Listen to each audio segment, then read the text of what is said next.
নমস্কার, আমি শ্রাবন্তী। আমার শ্রোতা বন্ধুরা, আশা করি সবাই খুব ভালো আছো। আজকেও আমি তোমাদের এক ভয়ঙ্কর ভূতের গল্প শোনাতে চলেছি। তাহলে আর কি, চটপট সময় নষ্ট না করে চলো শুনে ফেলি আজকের গল্প। আজকের গল্পের নাম প্রেতাত্মা। সকাল 10টা নাগাদ পান্ডুয়া এসে পৌঁছেছি বাল্যবন্ধু অতুল রায়ের বাড়িতে। বেশ কয়েকটা বছর দুজনের কোনো যোগাযোগ ছিল না, কিন্তু কাল বিকেলে হঠাৎ করেই অতুলের ফোন পেলাম। স্কুলে গ্রীষ্মের ছুটি চলছে বলে তেমন কোনো কাজের চাপও নেই, তাই অতুলের প্রস্তাবে কোনো আপত্তি না জানিয়ে চলেই এলাম। এখানে পৌঁছে দেখি আমার কলেজের আর এক বন্ধু সঞ্জুও আমন্ত্রিত। 3 বন্ধুতে মিলে তো অনেক ঘোরাঘুরি হলো। এখানে ঘুরে দেখার মতন অনেক কিছু আছে। সন্ধ্যার কিছু আগে আমরা মহিমগড় রাজবাড়ির সিঁড়ির সামনে এসে হাজির হলাম। 20-30টা সিঁড়ি ভেঙে রাজবাড়ির চৌকাঠে পা রাখতেই গার্ড ভোম্বল সেন আমাদের সাথে সাথে যেতে লাগলো। তার মুখ থেকেই শুনলাম এই রাজবাড়ি নিয়ে কিছু অবিশ্বাস্য কাহিনী। সিংহবংশীয় এক রাজা বিজয় প্রতাপ মারা গেছেন প্রায় 100 বছর আগে, কিন্তু জনশ্রুতি যে আজও নাকি তার আত্মা এই বাড়ির আনাচে কানাচে ঘুরে বেড়ায়। আমি গার্ডকে জিজ্ঞাসা করলাম, আচ্ছা, রাজ পরিবারের কেউ এখানে থাকে না?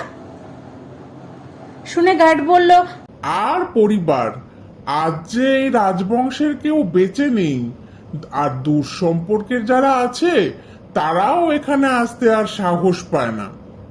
আমি তখন বললাম, সাহস পায় না মানে? উত্তরে গার্ড বলল, ওই যে বললাম রাজার প্রেতাত্মা। বিজয় প্রতাপের মৃত্যুর পরেই শুরু হয় এই বংশের বিপর্যয়। রাজার একমাত্র ছেলে অজয় প্রতাপ, যাকে বলে একেবারে নষ্ট পুরুষ ছিলেন, মদ আর মেয়ে মানুষ নিয়ে বিভোর হয়ে থাকতেন, আর ওদিকে ওর বন্ধুরা এর মজা লুটত। রাজকোষ দিন দিন শূন্য হতে থাকে। রাজবাড়িটা একদিন একটা নোংরামির ঘাঁটিতে পরিণত হলো। বাজারে অনেকে বদনামও করে ফেললো অজয় প্রতাপের নামে। অবশেষে হঠাৎই একদিন তিনি খুন হয়ে গেলেন। যদিও খুনি ধরা পড়েনি, তবে লোকে বলে সিংহ বংশের অবশিষ্ট সম্মানটুকু বজায় রাখার জন্য বিজয় প্রতাপের আত্মাই নাকি তার ছেলেকে শেষ করেছে। শুনে আমি হেসে মন্তব্য করলাম, রাজার প্রেতাত্মা ওসব কিছু নয়, সম্পত্তি গ্রাসের লোভেই বন্ধুরাই কেউ মেরে ফেলেছে এই বিকারগ্রস্ত অজয় প্রতাপকে। আমার কথা শুনে গার্ড কেমন একটা ব্যঙ্গের হাসি হাসলো। এদিক ওদিক ঘুরে রাত 9টা নাগাদ আমরা অতুলের বাড়ি আবার ফিরে এসে খাওয়া দাওয়া সেরে ঘুমোতে গেলাম। আমার আর সঞ্জুর শোয়ার ব্যবস্থা হয়েছে একই ঘরে। রাতে সঞ্জু আমাকে একটা মোটা সোনার হার বের করে দেখালো।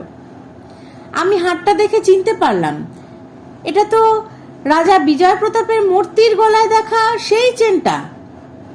আমি চিৎকার করে বলে উঠলাম, এই সঞ্জু, এটা তুই রাজবাড়ি থেকে চুরি করে এনেছিস? সঞ্জু বলল, হ্যাঁ, তো কি হয়েছে? মরা মূর্তিটার গলায় বেকার পড়েছিল, তাই ঝেড়ে দিলাম। এটা এরপর থেকে আমার গলায় ঝুলবে। আমি বললাম, দেখ ভাই, আমার কিন্তু খুব ভয় করছে। বিজয় প্রতাপের আত্মার ব্যাপারটা যদি সত্যিই হয়, তাহলে কিন্তু কপালে দুঃখ আছে ভাই। ধুর, বাদ দে তো, যত সব ছেলে ভোলানো গল্প। সঞ্জু বলে উঠল। আমি আর কি করব? আমি বললাম, তা হোক গে, চুরি করাটা তো অন্যায়। কাল আমরা দুজন রাজবাড়িতে আবার যাব, বুঝলি? তুই চুপি চুপি যে থাকার জিনিস সেখানেই রেখে আসবি। সঞ্জু তখন বলল, আরে কালকের চিন্তা কাল হবে, এখন ঘুমাতো। এত দামি একটা চেন ফালতু ফালতু হাতছাড়া করবো? পাগল নাকি? তুই ঘুমা। সকালে বাইরে থেকে অতুলের হাঁক ডাক শুনে ঘুম ভাঙতেই দেখি আমি বিছানার পাশে মেঝেতে শুয়ে আছি। ধরপড় করে উঠে পড়ে আমি হতবাক হয়ে গেলাম, সঞ্জু ঘরে নেই। মনে পড়ল রাতের স্বপ্নটার কথা। একটা বৃহৎ কালো বাদুড় জানলা দিয়ে ঢুকে হাড় ঝোলানো সঞ্জুর গলাটা কামড়ে ধরলো, আর আমি ভয়ে বিছানা থেকে গড়িয়ে নিচে পড়ে গেলাম। তবে কি এই স্বপ্ন নয়? কিন্তু বন্ধ ঘর থেকে সঞ্জু গেল কোথায়? তবে কি সেই প্রেত বাদুরটাই কাল রাতে তাকে নিয়ে গেছে? অতুল আশেপাশে অনেক খোঁজাখুঁজি করেও সঞ্জুর খোঁজ পেল না। আমিও সঞ্জুর চেন চুরি আর আমার রাতে দেখা স্বপ্নটার কথা এড়িয়ে গেলাম। রহস্যটা কাটিয়ে তোলার জন্য আমি অবশেষে সঞ্জুর মোবাইলে ফোন করলাম। কয়েকবার রিং হওয়ার পর অবশেষে ফোনটা রিসিভ করা হলো। আমি ইচ্ছে করেই আমার ভুল পরিচয় দিয়ে বললাম, হ্যালো সঞ্জু, আমি তীর্থঙ্কর বলছি রে, চিনতে পারছিস? হাওড়ার তীর্থঙ্কর, তোর বন্ধু।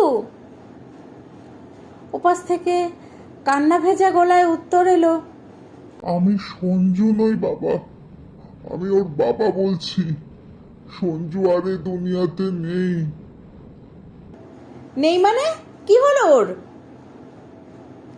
উনি বললেন, জানি না বাবা, কাল সকালে পান্ডুয়া গেছিল বন্ধুর বাড়ি। রাত প্রায় 3টে নাগাদ বাড়ি ফিরে ঘুমাতে উঠেছিল, আর ঘুম থেকে ওঠেনি। অনেক ডাকাডাকি করে সাড়া না পেয়ে দরজা ভেঙে দেখি এই অবস্থা। সে কি অদ্ভুত ব্যাপার! ডাক্তার ডাকেননি? ডাক্তারবাবু কি বললেন? ফোনের ওপাশ থেকে আসা উত্তরটা শুনে আমার কাছে সব জলের মতন পরিষ্কার হয়ে গেল, আর ভয়ে সারা শরীর ঝাঁকুনি দিয়ে উঠল। সঞ্জুর বাবা কান্নায় ফেটে পড়ে বললেন, ডাক্তারবাবু এসেছিলেন। উনি বললেন কোনো এক বিভৎস ভয়ে নাকি সঞ্জুর হার্ট অ্যাটাক হয়েছে। অতুলের বাড়িতে আর থাকতে মন করছিল না। এই বিভৎস অভিজ্ঞতার শিকার হয়ে আমার হৃদস্পন্দন বহু গুণ বেড়ে গেছে। ব্যাগপত্র গুছিয়ে নিয়ে 10টা নাগাদ অতুলের বাড়ি থেকে বেরিয়ে পড়লাম। পথে পড়ল সেই রাজপ্রাসাদ। একবার ভেতর থেকে ঘুরে আসতে মন চাইলো বলে আবার প্রাসাদে ঢুকে পড়লাম। আর সেখানে গিয়েই আরো একবার উন্মত্তের মতো শিউরে উঠলাম। দেখলাম বিজয় প্রতাপের সেই মূর্তিটার গলায় ঝুলছে সঞ্জুর চুরি করা দামি চকচকে সেই সোনার চেনটা।